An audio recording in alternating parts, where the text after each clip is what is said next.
말씀입니다. 또 여호수아가 아침에 일찍이 일어나서 그와 모든 이스라엘 자손들과 더불어 시딤에서 떠나 요단에 이르러 건너가기 전에 거기서 유숙하니라. 백성에게 명령하여 이르되 너희는 레위 사람 제사장들이 너희 하나님 여호와의 언약궤 매는 것을 보거든 너희가 있는 곳을 떠나 요단이 곡식 거두는 시기에는 죄송합니다. 제가 중간 부분이 사라졌네요. 여러분들 혹시 3절 읽어주시겠습니까? 시작.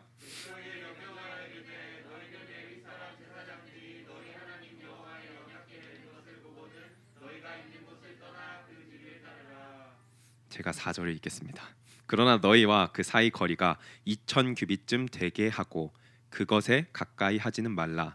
그리하면 너희가 행할 길을 알리니 너희가 이전에 이 길을 지나보지 못하였음이니라 하니라.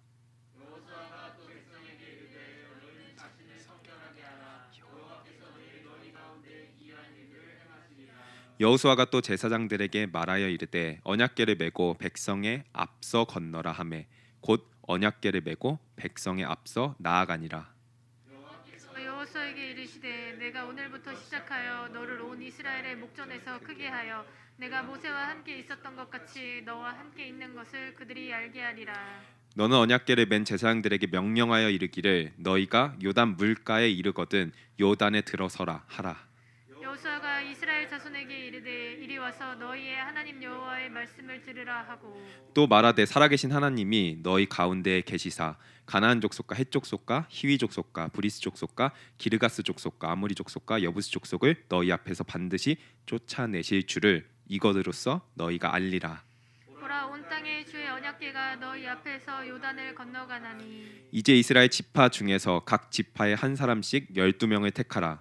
온 땅에 주 여호와의 궤를 맨 제사장들의 발바닥이 요단물을 밟고 멈추면 요단물 곧 위에서부터 흘러내리던 물이 끊어지고 한 곳에서 쌓여서리라. 백성이 요단을 건너려고 자기들의 장막을 떠날 때 제사장들은 언약궤를 메고 백성 앞에서 나아가니라.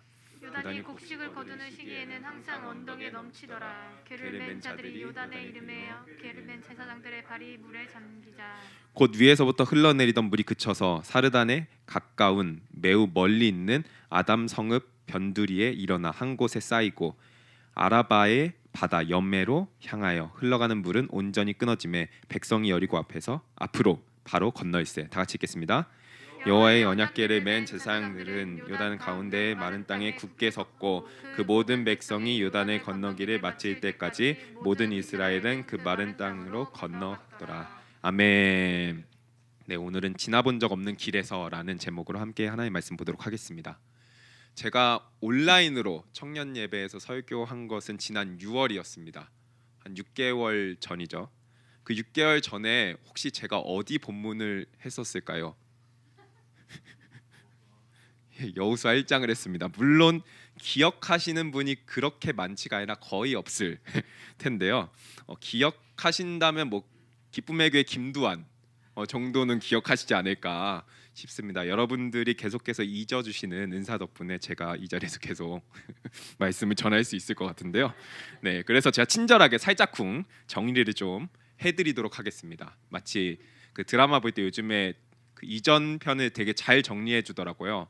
그래서 이전 편을 안 봤어도 볼 수 있겠다 싶어서 이전 편만 본 적이 있습니다. 제가 넷플릭스에서 어떤 영화를 보는데 이전 편 정리 너무 잘해서 이전 편만 보고 마지막 편 보고 끝낸 적이 있는데 그것처럼 한번 잘 정리해 보도록 하겠습니다.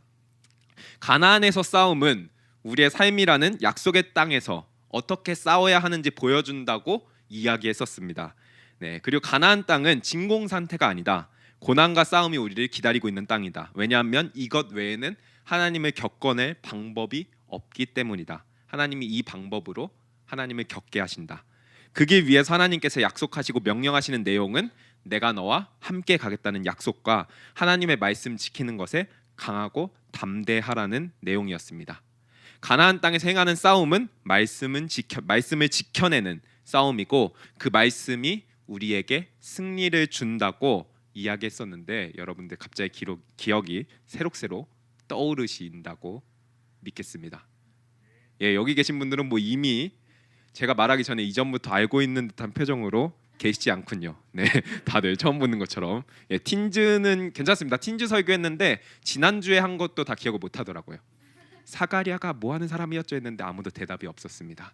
네, 그 정도에 비하면 굉장히 양호하기 때문에 마음의 위안이 됩니다. 네, 우리 지난 1장에 이어 오늘은 여호수아 3장의 이야기를 함께 살펴보도록 하겠습니다. 시딤을 떠나 이제 이스라엘 백성들이 요단으로 이동하여 요단강 앞에서 3일간 유숙합니다. 그들은 드디어 하나님께서 약속하신 가나안 땅 앞에 바로 앞에 서 있습니다. 광야와 하나님께서 약속하신 땅 사이에 요단강이 있습니다. 이 요단강은 가나안 땅과 광야의 지리적 경계인 셈이죠. 그들은 이제 요단강을 건너서 가나안 땅으로 들어가야 합니다. 그러나 이것은 단순히 지리적 경계만을 의미하지는 않습니다. 신앙적 경계이기도 합니다. 성경에서 강과 바다를 건넌다는 것은 이 신앙적 경계를 넘어가는 것, 완전히 다른 삶으로 초대받는 것이라 할 수 있습니다. 이전에 이들은 바다를 건넌 적이 있었습니다. 언제였을까요? 예, 맞습니다. 담임 목사님한테 배웠습니다. 예, 맞습니다. 홍해입니다. 이들은 홍해를 건넜습니다. 애굽 땅에서 홍해를 건너 광야로 들어간 적이 있습니다. 그들은 애굽 땅에 애굽의 종되었던, 사실은 죄와 사망의 종되었던 자들이었지만 홍해를 건너는 하나님의 주권적인 구원 사건이자 세례 사건을 통해서 세상에 대하여는 죽고 하나님께 대하여 살아난 존재가 되었습니다. 그러한 삶으로 초대를 받은 것이죠. 그들은 광야에서 하나님의 말씀을 듣고 하나님과 언약을 맺고 하나님이 그들의 하나님이 됐고 그들은 하나님의 백성이 되는 삶으로 초대받았습니다. 그러나 그들은 광야에서 40년 동안 불순종으로 인하여 요단강을 건너지 못하고 계속해서 광야를 돌아다니며 불순종으로 점철되는 광야의 길을 걸었습니다. 그 40년의 불순종의 기간이 끝나고 마침내 그들이 가나안으로 들어가기 직전에 그 경계에 서 있습니다. 이제 약속의 땅인 가나안에서 하나님의 말씀을 지켜 행함으로 약속하신 땅을 정복하는 순종의 긴 여정이 그들 앞에 놓여 있고 그 출발점에 오늘 서 있다는 사실입니다. 홍해가 애굽과 광야 이것을 나누는 신앙적 경계 그리고 그들의 모든 삶을 바꿔놨다면 오늘 요단강을 건너는 사건은 광야와 약속의 땅인 가나안을 나누는 신앙적 경계라고 할 수 있습니다. 완전히 다른 새로운 삶을 하나님께서 제시하신다는 겁니다. 말씀과 함께 이 강을 건너면서 이전에 가본 적 없는 미지의 땅인 가나안에서 하나님께서 우리에게 또한 이스라엘 백성들에게 무엇을 원하시는지 새롭게 무슨 초대를 하시는지 함께 살펴보면 좋겠습니다. 오늘 그 본문 1절은 이 사람들이 시딤에서 이제 요단강으로 왔고 3일 동안 유숙한 내용들을 보여줍니다. 그리고 3일간 유숙한 뒤에 관리들이 다니면서 하나님의 말씀을 이스라엘 백성들한테 전파합니다. 이 말씀을 전파하는 이유는 오늘 본문의 4절입니다. 4절 함께 고백해봤으면 좋겠습니다. 4절입니다. 그러나 너희와 그 사이 거리가 2000규빗쯤 되게 하고 그것에 가까이 하지는 말라. 그리하면 너희가 행할 길을 너희가 이전에 이 길을 지나보지 못하였음이니라 하니라. 너희가 이전에 이 길을 지나보지 못하였다. 너희가 가본 적 없는 길을 이제 갈 거기 때문에 너네가 가고 있기 때문에 이 길 위에서 그들이 행할 바를 하나님께서 명령하시는 장면이 나옵니다. 그들은 이제 지나본 적 없는 한 번도 가본 적 없는 가나안 땅으로 들어갑니다. 그들에게는 두려움이 가득합니다. 1장에서 살펴보았듯이 내적인 두려움. 이제 모세가 죽고 이들에게 새로운 지도자인 여호수아가 지도자로 들어왔다는 그 내적인 두려움, 리더십의 교체죠. 그리고 외적인 두려움. 그 가나안 땅에는 강력한 민족들이 있으며 그들에게는 강력한 무기가 있으며 그들에게는 강력한 성이 있습니다. 내적인 외적인 두려움이 가득합니다. 그 땅을 가본 적도 없고 어떠한 일이 일어날지 모르는 두려움 가운데 사로잡혀 있습니다. 경험해 본 적 없는 미지의 땅의 여정을 앞두고 있는 것이죠. 여러분들은 미지의 땅 그리고 그 땅으로 나아가는 두려움을 혹시 경험해 보신 적 있으십니까? 저는 있습니다. 네, 미지의 땅. 저한테 케냐도 미지의 땅인데 케냐에서 한참 생활하다가 케냐에서 잠시 선교를 했었거든요. 케냐에서 3년 생활하다가 탄자니아로 그 캠프를 섬기러 가야 된다고 해서 이틀 동안 운전을 해가지고 탄자니아 국경을 넘어서 이제 탄자니아로 들어갔습니다.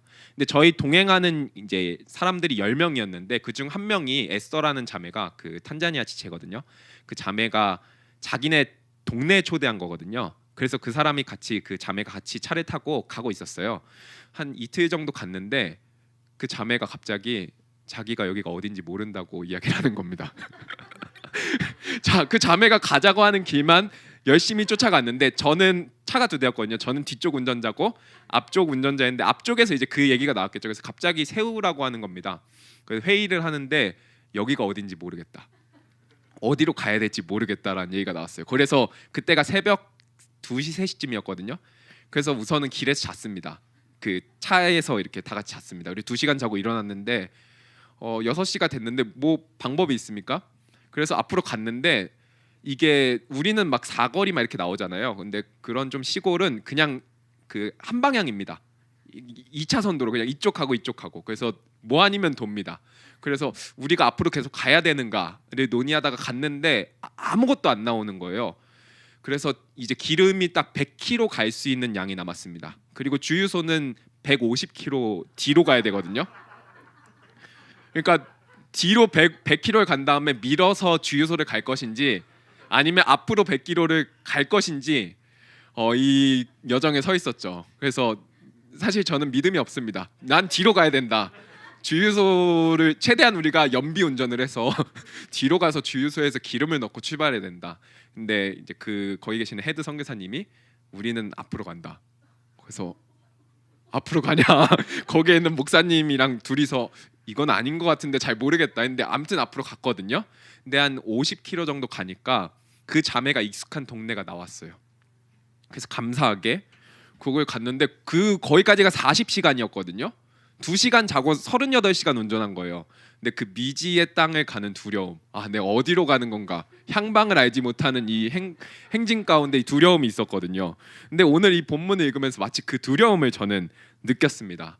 내가 뒤로 주유소에 가야 될 것 같은데 그래도 진퇴양난이고 앞으로 가면 아무것도 안 나와서 허벌판에 그냥 차만 덩그러니 있는 거 아닌가. GPS도 안 되고 핸드폰도 없었거든요. 우리 죽는 거 아닌가 싶었는데 이 얼마나 두렵고 고민이 많았던 이 순간이 마치 오늘 이 상황과 마치 오버랩돼서 보였습니다. 미지의 땅, 지나본 적 없는, 가본 적 없는 길. 우리의 삶은 사실은 이 지나본 적 없는, 가본 적 없는 길 그 자체라고 할 수 있습니다. 1년 전에 지금 이 상황이, 이 코로나 상황이 있을 거라고 예상한 사람이 있었겠습니까? 또한 지금 오늘 내가 이런 상황에 이런 인생길을 걸을 거라고 정확하게 알고 있는 사람이 있었겠습니까? 지난 추석 때 함께 웃으면서 노래를 부르시던 작은 외할아버지, 저의 작은 외할아버지께서 그 다음 주에 목욕탕에서 돌아가시게 될 줄은 제가 상상을 했겠습니까? 우리의 삶은 5분 뒤, 10분 뒤, 한 달 뒤, 1년 뒤 어떠한 인생길이 펼쳐질지 전혀 모르는, 아직 가본 적 없고 아무도 지나본 적 없는 길이라는 것입니다. 그렇게 어디로 가야 할지도 모르겠고 방향도 모르겠고 마치 어쩌면 세상이라는 망망대해에 우리가 그저 던져진 것 같은 두려움에 휩싸일 때가 있다라는 겁니다. 그게 인생이고 그게 신앙입니다. 신앙을 가졌다고 해서 그 약속의 땅에 들어간다고 해서 우리 앞에 어떠한 일이 펼쳐질지 모든 것을 다 알게 되지는 않는다는 사실입니다. 약속의 땅인 가나안, 하나님께서 나를 믿고 맡겨주신, 줄로 재어주신 약속의 땅인 내 삶에도 미지의 모험과도 같은 길들이 계속해서 펼쳐 있다는 게 성경의 증언입니다. 그렇다면 이 미지의 땅인 인생에서 우리는 어디로 가야 하는가? 지나가 본 적 없는 이 인생길에서 우리는 어떻게 가야 하는가? 오늘 이러한 이전에 지나본 적 없는, 가본 적 없는 길 앞에 있는 이스라엘과 우리에게 하나님께서 3가지 말씀을 하십니다. 첫 번째 말씀은 3절과 4절을 함께 읽어보도록 하겠습니다. 3절입니다. 시작. 명령하여 이르되 너희는 레위 사람 제사장들이 너희 하나님 여호와의 언약궤 매는 것을 보거든 너희가 있는 곳을 떠나 그 뒤를 따르라.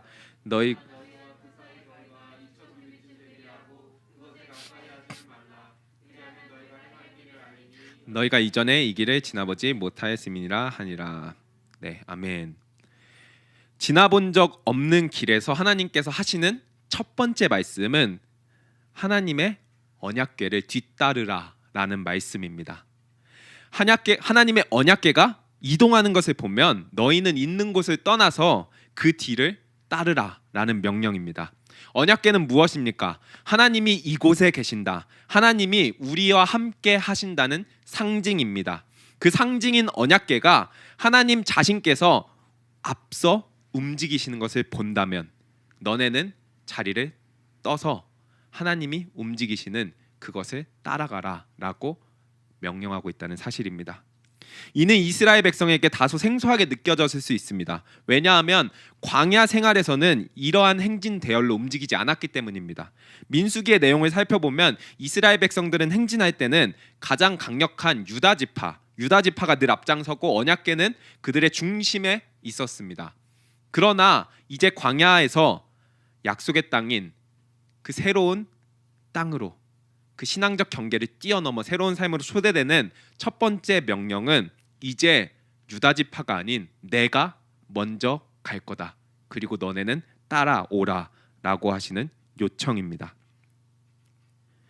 이러한 익숙하지 않은 행진 방법을 하나님께서 그들에게 요청하고 계시다는 사실입니다. 그리고 뒤따를 때 그 하나님의 언약궤를 따를 때 2000규빗, 이 규빗은 팔꿈치부터 손까지 보통 이 정도인데 2000규빗을 약 900m 정도 됩니다. 이 900m 정도를 일정한 거리를 떼고 그 언약궤를 뒤따르라라고 말씀하십니다. 그렇다면 왜 2000규빗을 떼느냐?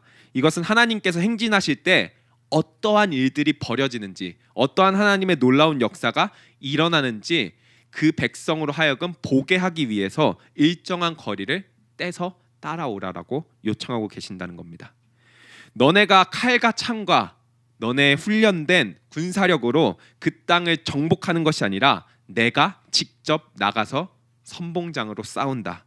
가나안 땅의 정복 전쟁, 미지의 땅인 가나안 땅을 행진하는 것, 그리고 그 땅에서 정복 전쟁을 하며 살아가는 것의 핵심은 하나님께서 친히 선봉장이 되셔서 하나님께서 친히 싸우시고 하나님께서 승리하시며 하나님께서 우리에게 승리를 주시는, 이미 하나님께서 승리하신 그 내용을 우리 가운데 주시는 것이 가나안 땅에서의 정복 전쟁의 핵심이다. 이 그림을 오늘 본문은 보여주고 있는 것입니다. 두 번째는 지나가 본 적 없는 길에서 하나님께서 하시는 두 번째 말씀은 5절입니다. 5절 한번 읽어봤으면 좋겠습니다. 시작. 여호수아가 또 백성에게 이르되 너희는 자신을 성결하게 하라. 여호와께서 내일 너희 가운데 기이한 일들을 행하시리. 네, 지나가 본 적 없는 길에서 하나님께서 하시는 두 번째 말씀은 너희 가운데 기이한 일을 행하시리라 라는 말씀입니다. 그렇다면 이 기이한 일은 무엇일까요? 이 기이한 일은 이 뒤에 나옵니다. 15절과 16절입니다. 네, 좀 길지만 저희 함께 그래도 읽어봤으면 좋겠습니다. 시작. 요단이 곡식 거두는 시기에는 항상 언덕에 넘치더라. 궤를 맨 자들이 요단에 이르며 궤를 맨 제사장들의 발이 물가에 잠기자 곧 위에서부터 흘러내리던 물이 그쳐서 사르단에 가까운 매우 멀리 있는 아담 성읍 변두리에 일어나 한 곳에 쌓이고 아라바의 바담 여매로 향하여 온전히 끊어짐에 백성이 여리고 앞에서 요단강은 그 건기에는 강의 폭이 대략 한 30m 정도 된다고 합니다. 그리고 깊이는 1m 정도 된다고 해요. 그러면 그 마음 먹으면 사실 건널 수 있는 강이죠. 날은 건널 수 있는 강인데 여기에 15절에 나오는 요단이 곡식 거두는 시기, 이 곡식 거두는 시기는 강이 범람하는 시기입니다. 그래서 물이 차고 넘치게 흘러내려와 가지고 강이 범람하던 시기여서 이 시기에는 강의 폭이 대략 1km 그리고 깊이는 3m 정도가 된다고 합니다. 물사이도 게다가 강에서 절대로 사람의 힘으로는 건너갈 수 없는 강인 것이죠.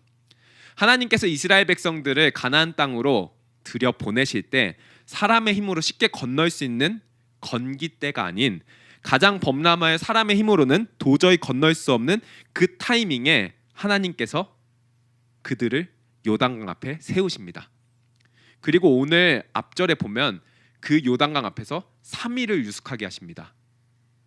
잘 때도 그 범람하면서 막 내려오는 물소리가 들렸겠죠. 그 눈에 보이겠죠. 우리가 저걸 어떻게 건널 것인가. 근데 하나님께서 그들은 상상하지 못하는 방법으로 하나님께서 내가 건너간다 라고 말씀하시며 그 길을 가시는 장면입니다. 언약궤를 맨 제사장들이, 하나님께서 우리 함께 하신다는 상징을 맨 그 제사장들이 요단 강물에 발을 담그자 그때 위에서부터 흘러 내려오던 물이 그쳐서 쌓이고 마른 땅이 생겼다라고 이야기를 하고 있습니다. 이 사건을 통해서 하나님께서 이스라엘 백성들에게 뒤따라오고 있는, 이 청규빗을 떼놓고 뒤따라오고 있는 이스라엘 백성들에게 보여주시고자 했던 것은 10절과 11절입니다. 함께 고백해 보도록 하겠습니다. 시작. 또 말하되 살아계신 하나님이 너희 가운데에 계시사 가나안 족속과 헷 족속과 히위 족속과 브리스 족속과 그리가스 족속과 아모리 족속과 여부스 족속을 너희 앞에서 반드시 쫓아내실 줄을 이것 보라. 온 땅에 주의 언약궤가 너희 앞에서 요단을 건너가나니. 아멘. 하나님께서 요단강을 가르시고 건너가시는 장면을 통해서 이스라엘 백성들에게 보여주고 싶었던 첫 번째 그림은 내가 온 땅의 주인이다 라는 사실입니다.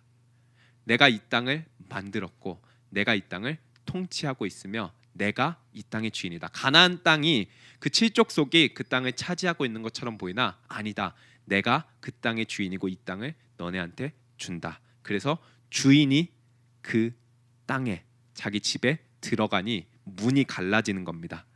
갈라지고 강들이 마르는 장면입니다. 그리고 그 장면을 통해서 한 가지 더 보여주시는 사건은 내가 이렇게 요단강을 가르듯이 사람은 절대 할 수 없는 이 놀라운 기적 같은 일들을 행하듯이 가나안 땅에 있는 모든 족속을 쫓아내겠다.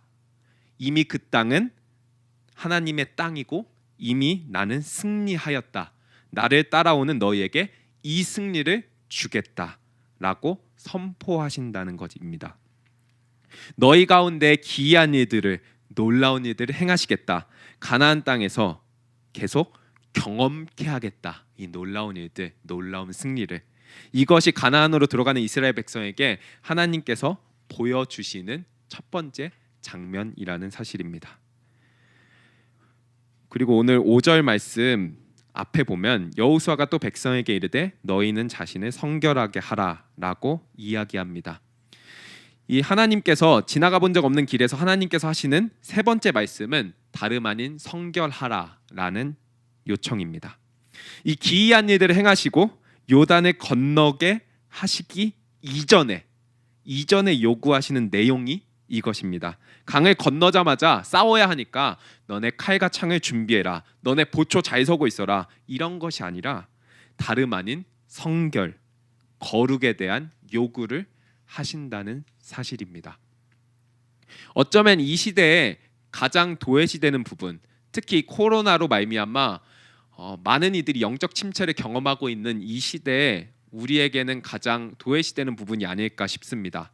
그러나 반드시 우리가 알아야 되는 것은 가나안 땅에, 우리 삶에, 세상에 강함과 어려움을 우리가 두려워해야 하는 것이 아니라 언덕에 넘쳐 흐르는 강을 마르게 하시며 그 강을 갈라 마른 땅을 걸어가시는, 우리와 동행하시는 온 땅의 주인이신 하나님을 두려워해야 한다는 사실입니다.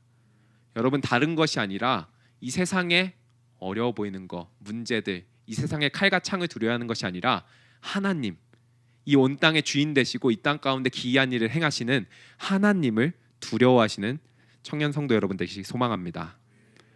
그 하나님께서 우리에게 약속하신 그 땅에 들어가서 하나님의 기이한 일들을 보고 그 땅의 백성으로 너네가 살아가기 위해서는 다름 아니라 성결, 거룩하라라고 말씀하시고 계시다는 사실입니다. 그렇다면 거룩이 무엇입니까? 거룩은 단순히 도덕적인 개념이 아닙니다. 거룩은 구별되었다는 질적 개념입니다.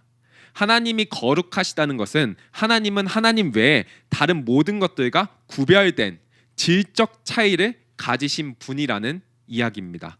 우리가 성도, 즉 거룩한 자로 불리우는 것은 하나님을 위하여 우리가 구별된 존재로 부름을 받았기 때문입니다. 하나님과 동행하며 그의 일하심을 경험하기 위해서는 구별됨, 거룩이 우리 삶 가운데 있는지 점검하라는 요구입니다. 너네가 이 강을 건너기 전에, 너네가 약속의 땅에 들어가서 하나님의 백성이라고 그 말씀에 순종하며 살아가기 이전에 너네의 부르심을 확인해라. 이 내용입니다. 이것은 우리가 완벽해야만 하나님의 일하심을 경험할 수 있다라는 것이 아닙니다. 그것이 아니라 매일매일 죄와 싸우며 옛사람을 버리는 존재가 되어야 한다라고 이야기하는 겁니다. 우리가 비록 죄인이지만, 의인이라 칭함받았지만 우리의 삶의 내용들을 보면 죄된 모습이 가득해 보이지만, 너네 거기서 그치는 게 아니라 날마다 성령의 인도함을 받아 옛사람을 벗어버리고 새 사람을 입는 거룩을 추구하는 존재가 되어야 한다라고 요청하고 계시다는 사실입니다. 이것이 우리가 하나님을 따르는 자로서 해야 될 마땅한 일이다. 내가 거룩하니 너희도 거룩하라 라는 요청입니다. 이 설교를 듣는 여러분들에게, 우리 청년 성도 여러분에게 간곡히 요청드립니다. 조심스럽지만 거룩을 추구하는 일을 여러분 절대 내일로 미루시지 않기를 바랍니다. 거룩은 숙제가 아닙니다. 거룩은 그냥 어느 때까지 해야 되는 게 아니라 우리의 삶의 매 순간 하나님과 동행하기 위해서 마땅히 우리가 깨끗한 그릇으로 준비되는 것들입니다. 이 거룩을 추구하지 않고 세상에 물드는 것은 마치 허리디스크 같다고 할 수 있습니다. 갑자기 허리디스크 나오니까 물음표가 생기죠. 전 사실 허리디스크가 아직 없습니다.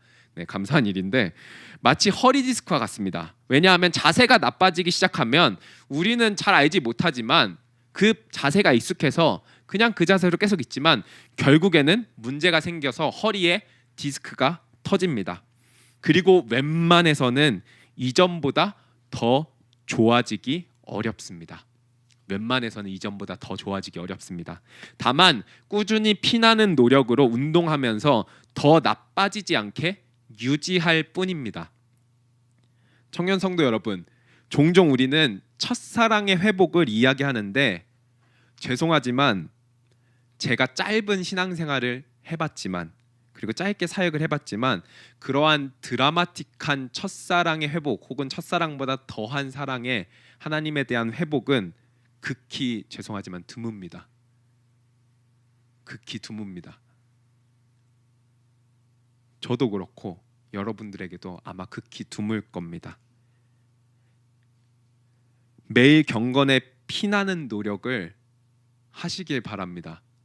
이게 이전보다 드라마틱하게 좋아지고자 하는 게 아니라 사실은 새 속에 더 물들지 않고 더 나빠지지 않게 하기 위함입니다. 내가 하나님과 동행하는 자로서 살아가기 위함입니다. 간곡히 청하기는 지금부터, 오늘부터, 오다시도 있죠.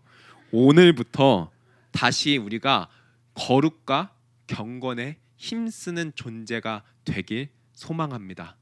그 어느 날 미지의 어느 순간에 내가 다시 수련회 가면 좋아지겠지.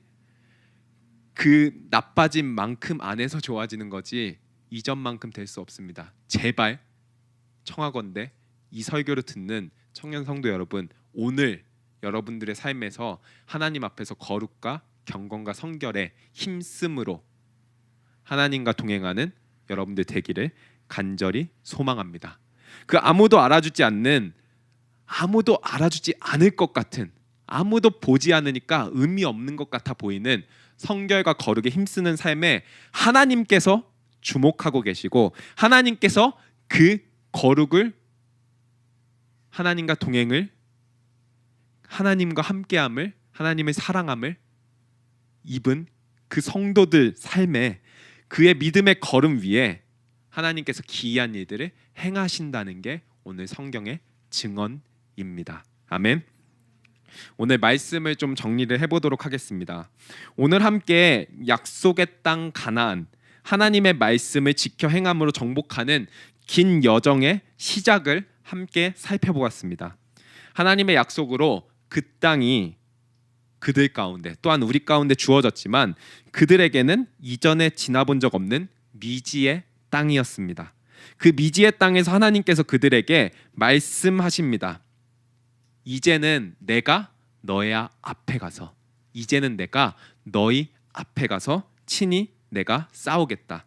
너희는 나를 따라와라. 그리고 따라오는 그 길 위에서 내가 하는 기이한 일들을 보아라.